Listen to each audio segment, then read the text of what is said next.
موجودہ منظرنامے میں انتخابات تباہ کن اور ایک مذاق ثابت ہوں گے۔ پی ٹی آئی کے بانی عمران خان کے برطانوی جزیرے دی اکانومسٹ میں شائع ایک مضمون سے اندیہ ملتا ہے کہ سابق وزیر اعظم کو شدید شکوک و شبہات آئندہ انتخابات ہوں گے یا نہیں۔ سابق وزیر اعظم نے موجودہ منظرنامے میں عام انتخابات کے انعقاد کو تباہ کن اور مذاق قرار دیا۔ برطانوی جزیرے میں جمعرات کو شائع ہونے والے اس مضمون میں عمران خان نے ان الزامات کا اعادہ کیا کہ کس طرح امریکی حکومت کے دباؤ کے بعد ان کے خلاف تحریک عدم اعتماد کے بعد حکومت تبدیل ہوئی۔ انہوں نے 9 مئی کے فسادات کو جھوٹا پروپیگنڈا قرار دیا، اگرچہ پارٹی کے اندر ذرائع اس بات پر تبصرہ کرنے میں ہچکچا رہے ہیں کہ تحریر کو جیل کے اندر سے کس طرح شائع کیا گیا۔ انہوں نے اصرار کیا کہ یہ الفاظ واقعی عمران خان کے ہیں۔ کچھ مبصرین نے شکوک کا اظہار کیا کہ آیا یہ مضمون واقعی عمران خان کا ہے، لیکن بہت سے لوگوں نے نوٹ کیا کہ مضمون کا لہجہ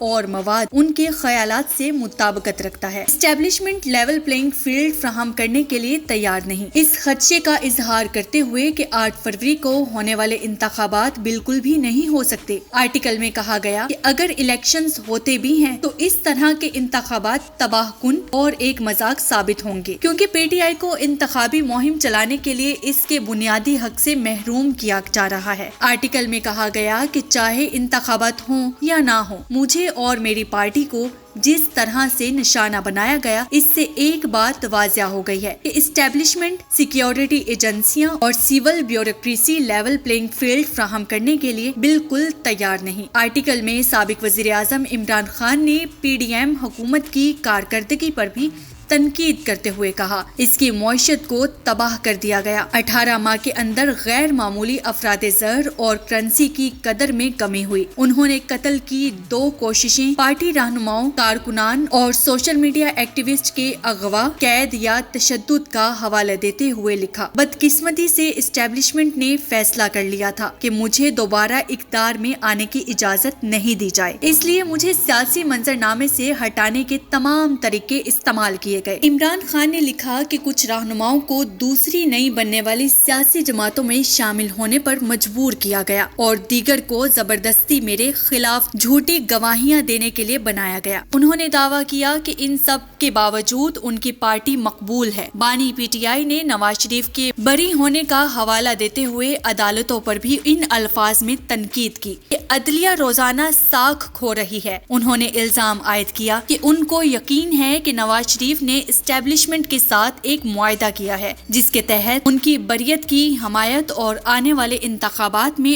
اپنا وزن ان کے پیچھے ڈالے گا۔